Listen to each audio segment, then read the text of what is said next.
Bonjour à tous, dernier point de Ici tout commence. Notre actualité du jour portera sur Ici tout commence. Spoiler, Marc cache-t-il quelque chose? Antoine était très en colère. Antoine complique encore les choses pour Marc. Il n'arrive pas à croire qu'il ne lui ait pas parlé de l'épreuve vécue dans le SAS et lui reproche de ne pas l'avoir informé du malaise de David. Il a annoncé la suspension du module jusqu'à nouvel ordre. Malgré cela, Marc et Clotilde ont quand même demandé à Joachim de les rejoindre en cuisine pour leur parler de la prochaine épreuve du module. Les étudiants seront chargés d'atteindre un emplacement à l'extérieur de l'Institut à l'aide des coordonnées GPS. Joachim s'est avoué surpris par la banalité de ce défi. Il pense que Marc mettra à nouveau les étudiants en danger lorsqu'il aura lui-même constaté ses capacités dans le train. Apprenant l'accident, Marc grimpe dans la tour et menace Joachim, obligeant Clotilde à séparer les deux. Plus tard, Marc et Clotilde sont de nouveau convoqués au bureau d'Antoine avec David. Pour sauver le module, Marc a trahi la confiance de David en prétendant qu'il avait la gueule de bois du défi de la veille. Il a affirmé que David avait fait la fête toute la nuit pour surmonter sa rupture avec Deva sans parler de son problème d'alcool. Cependant, Clotilde comprend que Marc cache quelque chose et l'interroge en sortant du bureau d'Antoine. Le chef Leroy lui explique que David a un problème d'alcool, mais lui fait promettre de n'en parler à personne.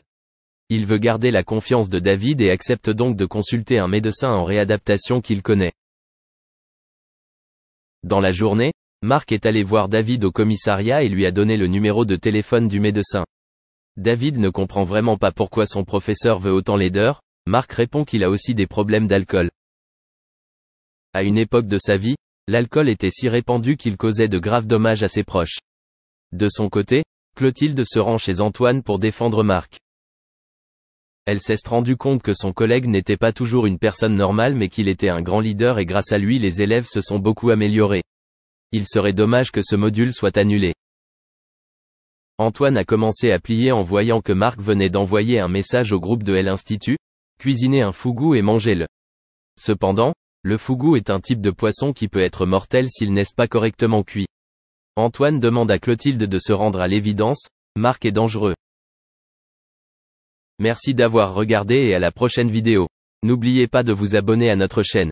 En attendant, dites-nous ce que vous en pensez dans la section commentaires ci-dessous. Au revoir.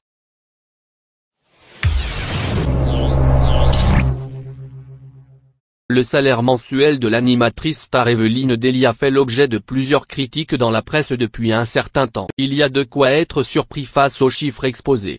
La fameuse animatrice météo de TF1 ne se présente plus. C'est bien très simple, la femme de télévision a en effet fait ses premiers pas devant les caméras seulement 5 ans après Michel Drucker, le pilier du paysage audiovisuel français. Les deux compères de chaînes concurrentes sont les deux derniers représentants de leur TF. Il est donc normal que la France entière la connaisse, malgré qu'elle n'ait pas présenté d'émission depuis plus de 30 ans. Evelyne Delia est le visage de la météo de TF1 depuis 1991. Avant cela, elle était surtout connue comme speakerine. Ce métier disparu consistait à annoncer les programmes. Depuis les chaînes nous mettent des bandes annonces, comme au cinéma. Elle anime ensuite plusieurs émissions dans les années 80 et 90, mais finit par se consacrer à sa passion, la météorologie. Evelyne Delia est une femme très impliquée. En plus d'être présentatrice de la météo, elle est également à la tête de la direction des services météorologiques de TF1 et de LCI. Elle est donc très importante au sein de la chaîne. Âgée de 73 ans, elle est toujours présente et fidèle au poste. Cependant, sa longue carrière a été, et reste, frappée par la maladie. Evelyne Delia n'a quasiment jamais manqué son devoir. En 52 ans de carrière, il s'est pourtant passé pas mal d'événements dans sa vie. Elle a par exemple commencé sa carrière tout en ayant sa fille Olivia en bas âge, ce qui est absolument impressionnant. Pendant longtemps, la présentatrice a eu une vie relativement normale, avec son mari Philippe et sa fille Olivia. Cependant, en 2012, c'est le drame. La présentatrice de la météo découvre qu'elle est atteinte d'un cancer du sein. Elle s'est battue contre la maladie pendant près de 2 ans. Malgré tout, Evelyne Delia a continué de présenter la météo, presque comme si de rien n'était. Bien entendu, en coulisses, la dame médiatique luttait contre sa triste maladie. Elle finit heureusement par y arriver. Son courage face au cancer lui vaut un immense respect de la part de toute la profession. Malheureusement, En 2014, son mari Philippe est victime d'un accident vasculaire cérébral. Ce dernier arrive à remonter la pente, mais décède malheureusement en 2017. Cela bouleversa bien entendu la présentatrice, qui garda tout de même sa position à la météo malgré les épreuves. Une autre épreuve attend cependant Evelyne Delia, et cette fois-ci, il s'agit d'une maladie qui va la suivre pour le restant de sa vie. La pauvre présentatrice